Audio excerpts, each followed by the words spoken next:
제가 대학교 다닐 때 예수전도단이라고 하는 선교단체에서 잠깐 활동을 한 적이 있었습니다. 그 선교단체에서 수련회가 있었는데요. 그 수련회 때 소그룹 모임 때 인도하시는 분이 이제 저한테 이런 질문을 했는데, 형제님은 성령 세례를 받으셨나요? 라는 질문이었습니다. 여러분들 성령 세례 받으셨습니까? 예. 저는 이제 그때 성령 세례가 무엇을 의미하는지에 대해서 잘 이제 몰랐었습니다. 근데 이제 제가 이제 이해를 하고 있었던 것은, 제가 어렸을 때부터 교회를 다녔던 것이 아니고, 친구를 따라서 이제 우연히 참 그 우연찮게 따라간 교회 이제 수련회에서 예수님을 만나는 이제 신비한 이제 체험을 하고, 그 후로부터 이제 하루 사이에 제가 이제 불신자에서 그리스도인으로 변화됐던 거죠. 그래서 이제 그때 있었던 경험이 저에게 있어서는 나름대로의 성령 체험이라고 생각을 했기 때문에, 저는 내가 예수님을 믿고 지금 신앙인으로 살아가는 게 그게 이제 내가 성령 세례를 받은 것이라고 생각한다 라고 이렇게 얘기를 했습니다. 이제 그분은 자기가 말하는 성령 세례는 그런 의미가 아니다 라고 이렇게 얘기를 하더라고요. 그 사람이 말하는 그 성령 세례가 의미하는 바는 물 세례와 비교되는 그 대조되는 성령 세례입니다. 우리들이 예수님을 주로 고백하고 신앙생활하며 교회에서 세례를 받잖아요. 그 세례는 이제 물 세례인데, 그렇게 해서 세례를 받고 신앙생활을 하다가 하나님의 은혜를 열심히 사모하는 마음으로 주님께 은혜를 간구하고 은사를 간구하면 하나님께서 어떤 특별한 눈으로 드러나는 그런 이제 신비한 그런 이제 은사들을 우리들에게 허락하여 주신다는 거죠.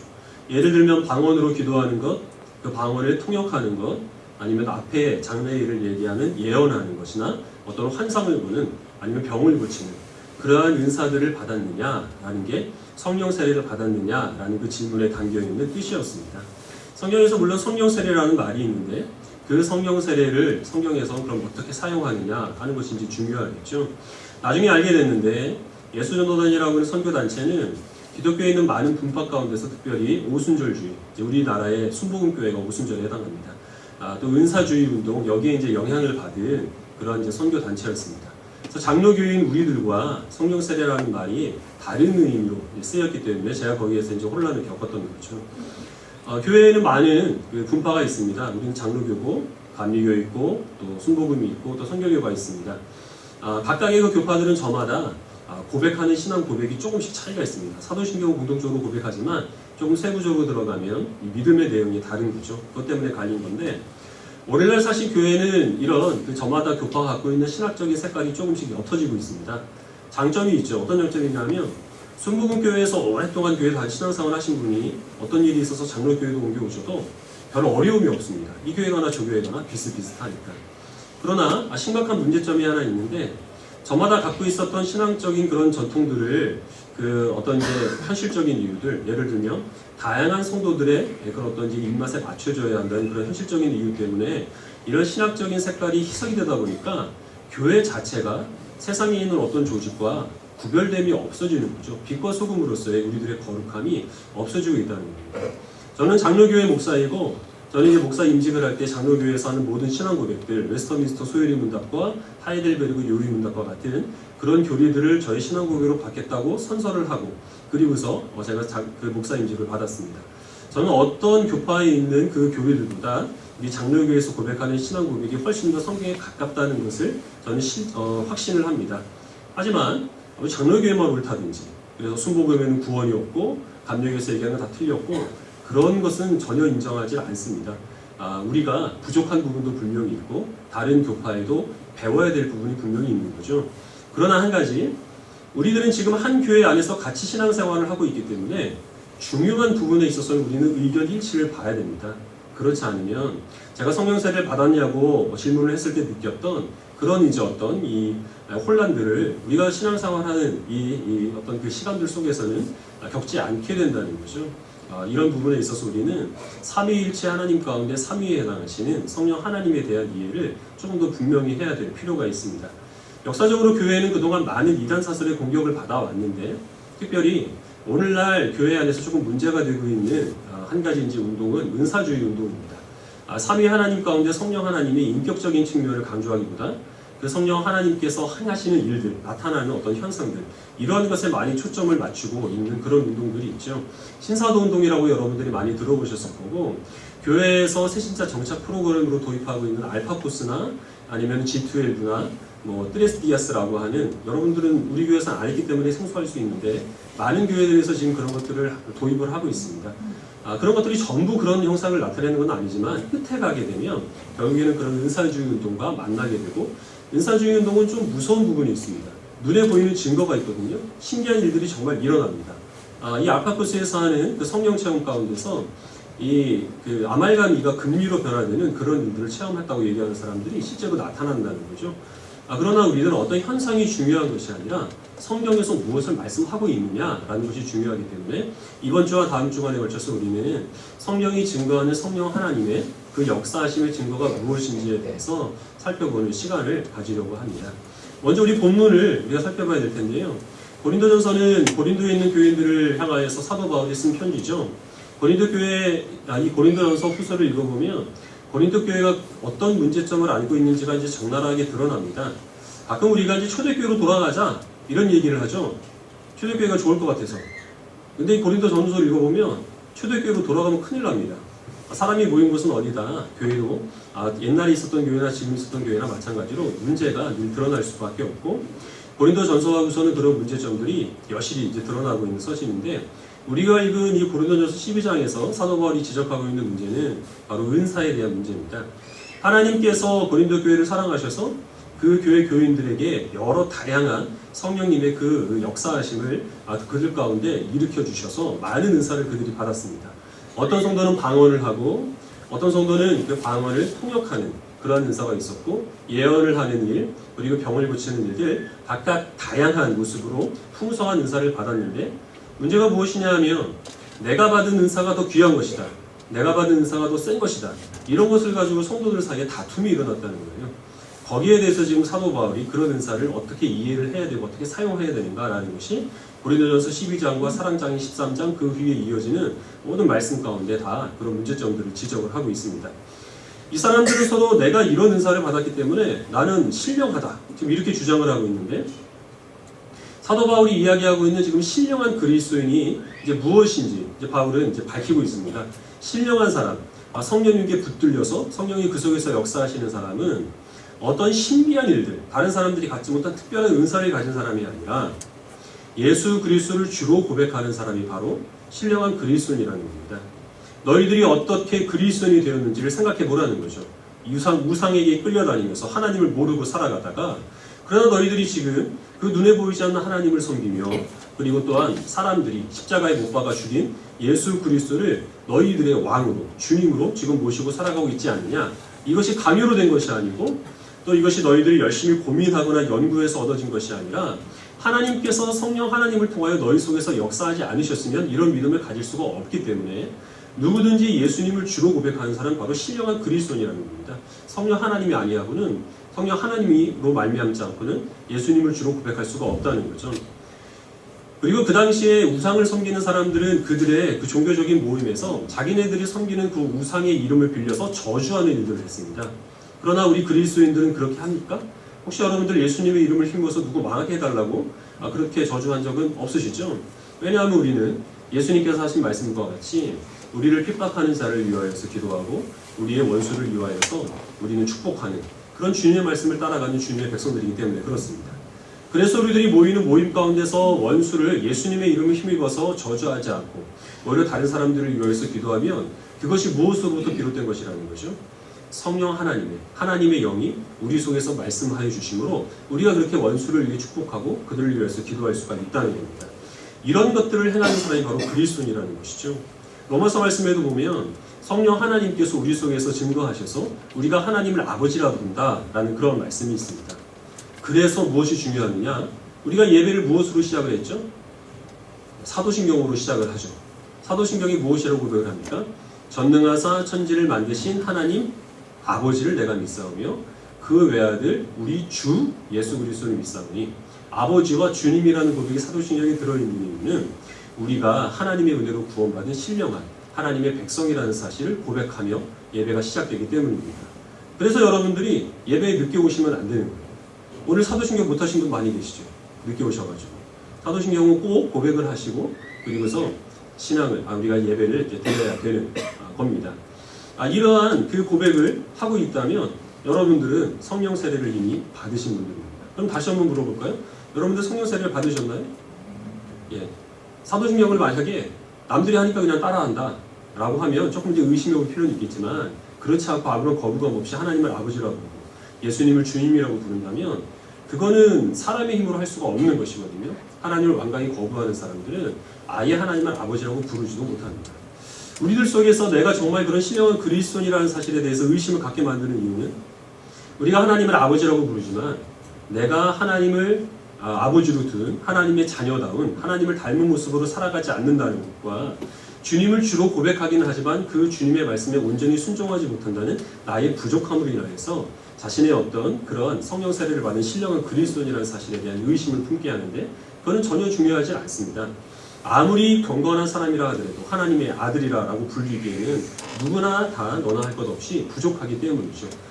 우리에 있는 그 상황과 수준이 중요한 것이 아니라 방향이 중요합니다. 정말로 우리가 하나님을 닮기를 힘쓰고 주님의 말씀에 순종하기를 원하는 믿음으로 살아간다고 한다면, 많은 부족함이 있다 하더라도 우리는 누가 뭐라고 하더라도 부인할 수 없는 신령한 그러한 성령님께 사로잡혀서 그 은혜로 살아가는 그리스도라는 사실을 우리들이 늘 기억하고 확신을 해야 한다는 것이죠.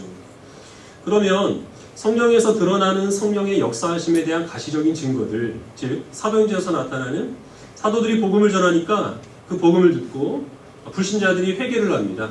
그럼 그 회개한 사람들에게 이 사도들이 세례를 줍니다.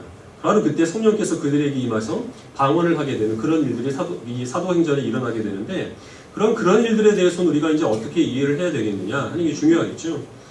오래전에 우리가 사도행전을 살펴볼 때 그 부분에 대해서 말씀을 드린 적이 있는데, 워낙 오래전이기 때문에 다시 간단하게 말씀을 드리면, 사도들이 복음을 전하고 그 사람들이 회개를 하고 세례를 주었을 때 그들 가운데 성령이 임하게 되는 이 역사는 사도행전에서 어떤 하나의 그 과정을 밟아나갑니다.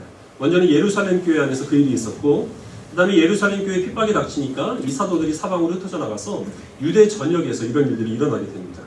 근데 유대인들이 끝까지 그리스도인들을 핍박했기 때문에 이 그리스도인들은 유대인들이 가지 않는 사마리아 지방으로 넘어가게 됩니다. 사마리아에서도 복음을 전하니 그 사마리아 사람들도 역시 마찬가지로 세례를 받고 방언을 하게 되는 일들이 일어나게 됐고, 이제는 이 그리스도인들이 온 전 이방인을 향하여서 세계 각국으로 퍼져나가게 되죠. 이방인들에게도 역시 마찬가지로 동일한 역사가 일어나게 됩니다. 이 과정이 중요한데, 왜냐하면 예수님께서 사도행전 1장 8절에서 제자들에게 이런 약속을 하십니다. 오직 성령이 너희에게 임하시면 너희가 권능을 받고 예루살렘과 온 유대와 사마리아와 땅끝까지 이르러 내 증인이 되리라. 이 말씀을 하시고 예수님이 승천을 하십니다. 그럼 예수님께서 남기신 말씀이 정말 이 사도들이 살아가는 모든 밟아가는 그 여정 가운데서 신실하게 이루어지느냐 그렇지 않느냐라는 것이, 이 제자들이 핍박을 받아서 가는 곳곳마다 복음을 전하고 복음을 전했을 때 세례를 받는 사람들이 드러나고, 그 세례를 받는 사람들이 정말 성령 하나님께서 그들에게 역사하셨다는 증거로 그런 방어와 같은 그런 현상들이 드러나는 것으로, 예수님께서 하신 그 말씀이 철저하게 이 초대교회 가운데 이루어진다라는 확신을 이 사도들에게 주었다는 거죠. 이것은 사도행전 안에서 한시적으로 일어난 일이지, 그 외에 초대교회 그 처음에 사도행전 이후에 일어나는 그 교회들을 보면 이런 과정들이 있는 그대로 나타나진 않습니다. 어떤 경우에는 세례를 주었을 때 방언을 하는 일들이 있기도 하고, 어떤 경우에는 순전히 입술로 고백하는 것으로 그렇게 그리스도인이 되는 그런 교회들이 또 세워지기도 했다는 거죠. 그것은 오늘날 우리들에게도 있어서 마찬가지입니다. 저는 어떤 특별한 경험을 통하여서 여러분께 말씀드린 바와 같이 체험을 통하여서 그리스도인이 되었습니다. 함께 신앙생활하던 많은 친구들은 사실은 저처럼 그리스도인이 된 친구들도 있지만, 그렇지 않고 모태신앙으로 태어나서 아무런 문제 없이, 그렇게 또 아무런 어떤 체험도 없이 그저 교회 안에서 신앙생활을 해왔던 친구들도 분명히 있습니다. 대체적으로 조금 색깔의 차이는 있어요. 체험을 통하여서 그리스도인 된 사람들은 조금은 뜨겁습니다. 그런데 기복이 있습니다. 그러나 모태신앙으로 태어나서 그래서 꾸준히 성실하게 교회를 다니는 친구들은 어떤 뜨거운 열정 같은 것들은 조금 덜한데 기복이 없습니다. 어떤 일이 있어도 자기는 주일이 되면 교회에 와야 하고, 힘든 일이 있으면 하나님께 기도해야 된다는 것을 그냥 그들이 거의 어떤 본성적으로 그렇게 이제 알고 있는 거죠. 그리고 저는 어떤 체험을 통하여서 그리스도인이 되긴 했지만 그 이후에 별다른 체험은 사실은 없었습니다. 제가 장풍을 쏜다든지 아니 죽어가는 사람을 살린다든지 하는 일들은 그 후에는 없었습니다. 하지만 함께 신앙생활하던 친구들은 그때는 이제 방학 때마다 기도원에 갔었는데, 열심히 기도원에 가서 기도를 하다가 여러 가지 이제 신비한 체험들을 하는 그런 친구들이 많이 있었습니다. 그런데 아무런 체험도 없이 그렇게 신앙생활을 해온 저는 한 번도 교회를 떠나지 않았고 지금은 말씀 전하는 이 일을 감당하고 있습니다. 하지만 그때 당시에 제가 경험하지 못했던 많은 신비한 은사를 받은 친구들 중에서는 지금은 신앙을 완전히 떠난 친구들도 많이 있다고 하는 거죠. 중요한 것은 우리가 어떤 체험을 했느냐, 성령 하나님께서 어떻게 우리 속에서 무슨 모습으로 역사하시느냐, 이것이 아니라 우리가 살아가는 모든 삶의 환경들 가운데서 내가 하나님의 아들이고 나는 주의 뜻에 순종해야 되는 주의 백성이라는 사실을 깨닫고 살아가는 것, 이것이 중요한 겁니다. 이것을 이루기 위하여서 하나님께서는 다양한 경로로 그리고 많은 은사로 우리들에게 어떤 신비한 표적들을 보여주실 수도 있고, 그렇지 않고 그저 말씀을 붙들고 살아가며 잠잠하게 신앙생활하는 것으로 우리의 삶을 인도하실 수도 있다는 거죠. 다양하게 역사하신 하나님께서 우리의 기질이나 우리의 여러 가지 환경에 각각 적합하게 역사하여 주시는 것뿐이지, 어떤 은사가 있어야 이 사람이 거룩한 그리스도인이고 또 어떤 특별한 그런 어떤 눈에 보이는 가시적인 현상들이 나타나야만 성령 하나님께서 역사하시는 것이다, 이렇게 얘기할 수는 없다는 겁니다. 은사주의 운동이 무서운 이유가 무엇이냐면 그냥 예수 그리스도를 주로 고백하고 물세례만 받은 그리스도인과 어떤 성령 하나님의 특별한 그런 은사가 드러나는 그리스도인들의 벽을 만들어 버립니다.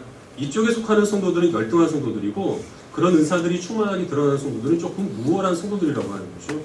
은사라고 하더라도 방언을 하느냐, 환상을 보느냐, 병을 고치느냐, 그런 것에 따라서 그 성도들의 어떤 신앙의 수준에 계급을 매겨버립니다. 그래서 그런 교회들을 가면 몇 단계 훈련, 이런 것들이 들어가게 됩니다. 그런 은사들을 체험하는 단계를 거쳐라는 얘기죠. 그러나 우리가 말씀을 통해 살펴본 바와 같이 하나님의 은사는 그런 식으로 주어지는 것이 아니라는 거죠. 우리가 읽지는 않았지만 고린도전서 12장의 4절부터 이어지는 뒤에 이어지는 말씀들을 보면 하나님께서 그렇게 다양한 은사를 성도들에게 허락하여 주신 이유에 대해서 말씀하십니다. 그 이유가 무엇이냐면 교회는 하나님께서 우리들에게 감당케 하시는 많은 일들을 해나가야 되는데 그 일들을 해나가기 위하여서 하나님께서 우리들에게 능력을 주셔야 한다는 거죠. 그래서 어떤 사람들에게는 말씀 전하는 그런 은사를, 어떤 사람들에게는 하나님의 영을 분별하는 은사를, 어떤 사람들에게는 병을 고치는 은사들을 허락하여 주시는데 그것은 각각 하나님께서 많은 일들을 감당케 하시기 위한 지체로서 다양하게 허락하여 주신 것이지 한 성령께서 주시는 것이기 때문에 누구의 은사가 더 크다, 누구의 은사가 더 작다, 이렇게 얘기할 수는 없다라고 사도 바울이 못 받고 있습니다. 그럼에도 불구하고 나는 이런 신비한 은사가 있기 때문에 당신보다 나는 조금 더 경건해, 거룩해, 이렇게 말하면 그것에 의해서 성도들 사이에 분열과 갈등을 조장하기 때문에 아무리 큰 능력을 행하는 사람이라 하더라도 그 능력은 하나님이 주신 것이 아니다, 이렇게 말씀을 하는 겁니다. 우리들에게 있어서 이것을 달리 적용을 해보면 저는 말씀을 전하는 그러한 하나님이 직분을 주셔서 이 자리에 서 있는 거죠.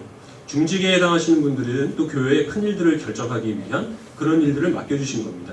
그 외에 많은 부분에서 다양한 모습으로 우리들은 일을 하고 있습니다.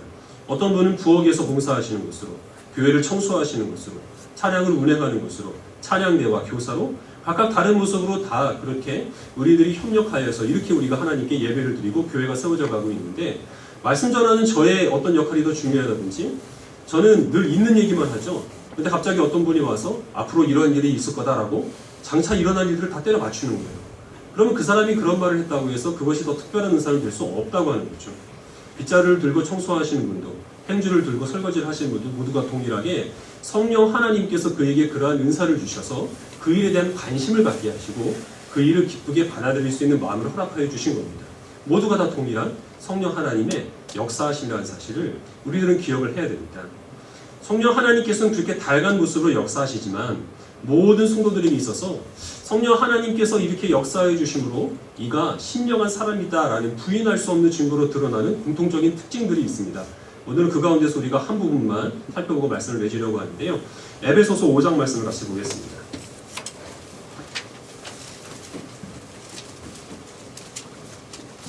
고린도전서, 고린도후서, 갈라디아서, 에베소서 이렇게 되죠.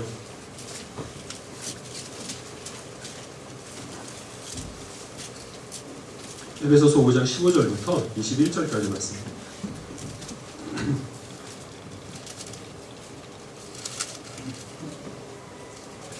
에베소서 5장 15절을 제가 먼저 읽겠습니다. 그런즉 너희가 어떻게 행할지를 자세히 주의하여 지혜 없는 자같이 하지 말고 오직 지혜 있는 같이 하여 그러므로 어리석은 자가 되지 말고 오직 주의 뜻이 무엇인가 이해하라. 하지 말라. 이는 방탕한 것이니 오직 성령으로 충만함을 받으라. 18절까지만 먼저 읽도록 하겠습니다.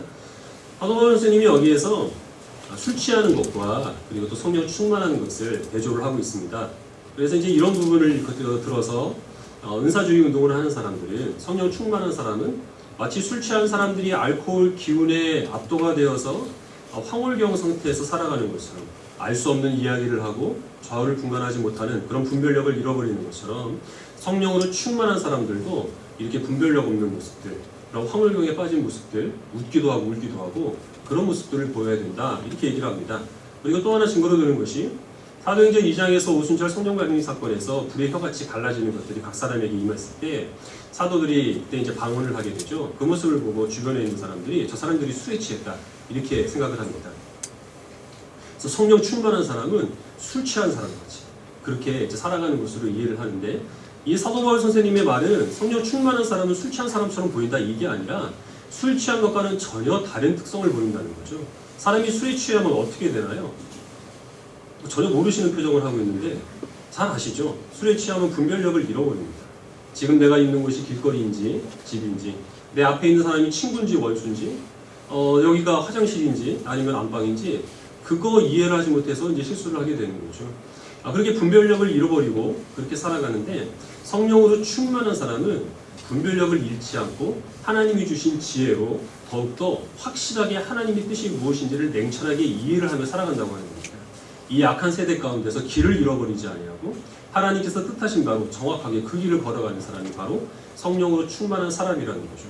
그럼 하나님께서 우리들에게 지혜를 주셔서 우리들에게 냉철한 지혜로 판단케 하시는 하나님의 뜻이 무엇인지 이어지는 말씀에 기록되어 있는데 우리 19절부터 21절까지 우리 한 목소리로 같이 읽도록 하겠습니다. 19절부터 21절 시작. 시와 찬송과 신령한 노래들로 서로 화답하며 너희의 마음으로 주께 노래하며 찬송하며 범사의 우리 주 예수 그리스도의 이름으로 항상 아버지 하나님께 감사하며 그리스도를 경외함으로 피차 복종하라. 성령 충만한 사람들은 시와 찬송과 신령한 노래로 하나님께 영광을 돌립니다. 이 일은 물론 우리가 예배를 드리고 있는 이 자리에서 먼저 이루어져야 될 일이죠. 여기서 여러분들이 우리가 앞에 이 말씀 듣기 전에 불렀던 찬송들을 마음을 다해서 부르시고 하나님의 말씀에 또한 아멘으로 화답하시면 성령 하나님께서 이런 데 역사하신 증거입니다. 근데 여기서만 그렇게 우리의 성령의 역사하심이 드러나는 것이 아니라 정작 중요한 것은 밖에 나가서 사는 삶이잖아요. 밖으로 나가서 살 때 어떠한 일이 있어도 하나님께서 우리의 삶을 인도하시고 우리의 삶을 주관하신다는 그 믿음 가운데서 성령 충만한 사람들은 낙심하지 아니하고 감사한다는 겁니다. 어떤 일에 감사합니까? 범사에 감사합니다. 범사에 감사라고 하는 것은 좋지 않은 일들, 피하고 싶은 일들조차 하나님께서 주권적으로 내 삶을 인도하시는 그 증거라는 사실을 받아들이기 때문에 감사를 할 수가 있게 되는 것이죠. 무슨 일이 있어도 먹든지 마시든지 무엇을 하든지 하나님의 영광을 위해 할 수 있는 일들. 하나님이 눈앞에 보이지 않으면 하나님을 잊어버리고 살아가기 쉽지만 그러나 성령 충만한 사람들은 하나님을 잊어버리기 쉬운 가장 쉬운 그때도 내가 하나님의 그 얼굴 앞에 살아간다는 그 확신을 가지고 주님을 두려워하며 살아가는 사람이 바로 성령 충만한 사람입니다. 하나님과의 관계가 정확하고 바르게 맺어져 있는 사람이죠. 거기에만 그치는 것이 아니라 그리스도를 경외함으로 피차 복종하는 것입니다. 이것은 다른 사람들과의 관계 가운데 있어서도 하나님을 경외하는 마음으로 이제 그들을 섬기는 것을 뜻하는데 이 성령 충만하여서 그리스도를 경외함으로 피차 복종하는 것이 우리가 다니던 직장도 다 그만두고 아프리카 오지로 가서 그들을 위해서 슈바이처같이 그렇게 인생을 바치는 그런 것으로 이루어지지 않는다는 겁니다. 물론 그것도 중요한 일이죠. 그런 쪽에 은사를 주신 분은 그렇게 해야 됩니다. 그러나 모든 그리스도인들이 바로 세워야 될 그리스도를 경외함으로 피차 복종하는 이 섬김의 삶은 우리가 읽지는 않았는데 뒤에 이어지는 긴 말씀들을 보면 부부 간에, 부모와 자녀 간에, 그리고 직장 상사와 부하 직원 간에 늘 보기 때문에 귀한 줄 모르고 늘 만나보기 때문에 특별한 것 하나도 없고 어떤 경우에는 조금 피하고 싶은 그런 관계 가운데서도 내가 그리스도를 경외함으로 그들을 존중하는 것을 뜻합니다. 부부가 서로 사랑하며 서로 존경하며 부모가 자녀들을 무시하지 아니하고 존중하고 자녀는 부모를 또한 마음을 다해서 동경하는 것 그리고 부하 직원과 상사들이 서로 헐뜯지 않고 비난하지 않고 서로를 신뢰하는 이 관계가 전전히 이루어지게 된다면 그 사람은 부인할 수 없는 성령으로 충만케 되어서 그리스도를 경외함으로 서로 섬기는 이 일에 순종하는 사람들이라고 하는 것이죠. 이 일들을 우리들이 온 마음을 다해서 이루어 가야 하는 것이죠. 예배 드리는 가운데 우리들이 어떤 황홀경에 빠질 수 있고 열심히 기도하는 가운데 하나님이 어떤 특별한 은사를 주실 수 있지만 그것 자체가 목적은 아닙니다. 그것을 과정으로 하여서 우리들은 어떤 일이 있어도 하나님 앞에 살아간다는 확신을 가지고 살아가며 모든 우리 눈앞에 보이는 사람들을 존중하고 그들을 사랑하고 섬기는 것, 특별하지 않은 관계를 하나님께 주신 은혜로 특별하게 여기는 것, 이 일들이 하나님께서 우리들에게 주시는 성령 하나님의 역사하심의 증거라는 사실을 우리는 기억을 해야 됩니다. 함께 신앙생활을 하던 교회 동생이 있었습니다. 제가 이제 그 원래 실제 있었던 일에 조금 과정을 보태서 지금 말씀을 드리는 건데, 이 친구가 미국으로 어학연수를 갔어요. 1년 동안 영어를 배우려고. 근데 미국으로 1년 동안 어학연수를 가서 돌아왔는데 일본어가 능통해서 돌아왔습니다. 영어는 한마디도 못하고. 미국으로 여행연수를 갔는데 밖으로 나가기 무서운 거죠. 영어는 한마디도 못하는 데다가 아는 사람도 없고 그래서 집에만 있었습니다. 근데 같은 방을 쓴 사람이 누구냐 하면 일본 사람이에요. 그 일본 사람도 영어를 배우러 온 거죠. 근데 그 사람도 무서워가지고 밖에 못 나가고 집에 하루 종일 둘이 있다 보니까 미국으로 어학연수 가서 한국 사람은 일본어를 배워오고 일본 사람들은 우리나라 말을 배워가지고 그렇게 왔다는 거죠. 어학이라고 하는 것, 언어를 배운다는 것은 긴 시간이 필요한 일이죠. 많은 연습이 있어야 됩니다. 영어를 배우기 위해서 다른 나라 말을 배우기 위해서 현지에 가는 것은 좋은 기회가 됩니다. 중요한 어떤 그 계기가 되죠. 근데 미국으로 비행기 타고 날아갔다고 해서 영어가 저절로 되는 것은 결코 아니죠. 미국으로 갔으면 그 나라 사람들을 만나야 되고 그 나라 사람들과 부끄럽고 실수가 거듭되어도 어떻게든 말을 건네야 되고 그 나라의 삶을 하루하루 살아가야 됩니다. 그렇게 해서 내가 언제 말을 배우나 하는 그런 어떤 시험이 있다 하더라도 그런 것을 극복을 하고 언젠가는 내가 마치 내 나라 말처럼 외국어를 할 수 있겠지라는 그런 소망을 가지고 자꾸만 부딪혀 나가다 보면 어느 순간에 나도 모르는 사이에 그렇게 외국어를 내 말처럼 할 수 있는 그런 경지가 도달하게 되는 거죠. 이것은 악기를 배우는 것도 마찬가지고 운동을 하는 것도 마찬가지입니다. 몸 좋은 연예인이 다니는 피트니스 클럽을 다닌다고 해가지고 갑자기 근육질 되는 건 아니죠. 제가 다니는 미용실 여러분들이 다닌다고 갑자기 여러분 잘생겨지지 않습니다. 좋은 악기를 샀으면 쳐다만 보고 있으면 절대 여러분 악기 실력이 늦지 않습니다. 실수를 거듭하면서 언제 내가 이렇게 해서 실력을 갖추나라고 하는 그런 생각이 들겠지만 하루하루 아무렇지도 않은 어떤 변화도 일어나고 있는 것 같지 않은 그런 평범한 시간들을 열심히 견뎌낸 결과 그런 어떤 원하는 결과들을 이뤄낼 수가 있다는 거죠. 신앙생활도 똑같습니다. 우리의 신앙생활의 목적은 하나님께 영광을 돌리는 것입니다.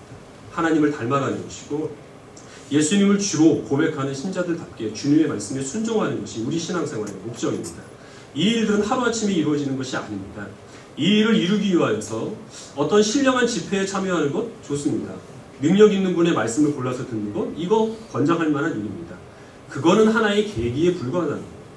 그런 집회에 참여해서 은혜를 받으셨으면 어떤 말씀을 듣고 여러분들이 도전이 되셨으면 이제는 그것을 가지고 현실에 부딪히면서 살아야 된다는 거죠. 아무런 일도 일어나는 것 같지 않고 매일 똑같은 일상들 전혀 중요하게 여기지 않는 사람들 이 사람이 내 도움을 필요로 하는 것 같지도 않고 나도 별로 이 사람의 도움을 필요하지 않는 그런 사람들에 대해서 그리스도를 경외함으로 그들을 특별히 대하고 범사에 하나님께서 내 삶 가운데 간섭하심을 인정하는 이 삶들이 거듭되다 보면 어느새 우리들은 그리스도를 닮는 하나님의 백성으로 온전히 되는 일들이 열매로 맺혀지게 된다는 사실을 기억하시기 바랍니다. 은사주의 운동에는 사실은 우리가 본받아야 될 부분도 분명히 있어요. 그 사람들은 신앙적인 열정이 대단합니다. 하나님의 은혜를 사모하는 마음이 특별합니다. 우리들은 너무 사실은 냉랭하죠. 저는 청년들이나 아니면 우리 중고등부 학생들이 제가 어렸을 때 그랬던 것처럼 우리 아이들끼리 서로 모여서 밤늦게까지 서로 기도하고 그리고 받은 은혜들을 나누는 그런 일들이 좀 있었으면 좋겠습니다.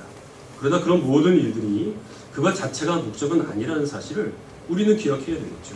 은사주의의 패단이 무엇이냐면 우리의 삶의 대부분을 채우고 있는 가장 평범하고 가장 일상적인 일들을 무의미하게 만들어버리는 것이 그들의 문제입니다. 우리는 지금 이 시간에 모여서 예배를 드립니다. 이 예배 중에 무슨 일이 일어났나요? 무슨 일이 일어났나요, 여러분? 뭐 보신 분 계세요? 뭐 이빨 금리로 변하셨거나 뭐 이런 분 있으면 저한테 연락 좀. 아무 일도 일어나지 않는 것 같죠. 그러나 이 예배가 무의미한 예배인가요? 성령 하나님은 항상 조명하시는 역할입니다. 성령 하나님이 드러나는 것이 아니라 항상 성부 하나님과 성자 하나님을 뒤에서 증거하시는 역할을 성령 하나님이 합니다. 그래서 우리가 이 예배를 마치고 돌아갔는데, 다른 때는 내가 정말 이때는 하나님을 잊어버리고 사는데 갑작스럽게 이때 하나님이 기억나더라. 그래서 내가 열심히 힘쓸 것에 힘쓰고 삼갈 일에 삼각이 되더라 라고 하면, 성령 하나님께서 이 예배 시간 속에서 여러분 신령 가운데 역사해 주시고 밖에 나가서 사는 동안에도 여러분의 삶들을 성령 하나님께서 인도하여 주신 겁니다. 매일 만나는 사람들, 가족들, 이웃들, 학교 친구들, 때로는 지긋지긋하게 여겨지는 사람들이 있죠. 평소에는 전혀 귀한 줄을 몰랐는데 갑자기 그 사람들이 귀하게 생각이 되어서 그에 대해서 한 번 더 기도하게 되고, 무시했던 사람들을 존중을 하게 되고 미워했던 사람들을 용서할 수 있는 그런 마음이 든다면 그건 우리가 하는 일이 아니라는 겁니다. 예배를 통하여서, 말씀과 기도를 통하여서 성령 하나님께서 역사하신 결과 많은 하나님과 그리고 이웃과의 관계가 바로 세워지는 놀라운 역사가 이루어지게 된다는 것이죠. 그것에 대한 소망을 가지고 매주 반복되는 예배, 매일 하나님께 드리는 기도, 매일 사람들을 대하면서 내가 그리스도인이기 때문에 이렇게 해야 한다라고 하는 신자의 그 책임들을 소홀히 여기지 않는 성령 충만한 그리스도인들이 되시기를 주님의 이름으로 부탁드리겠습니다. 기도하겠습니다.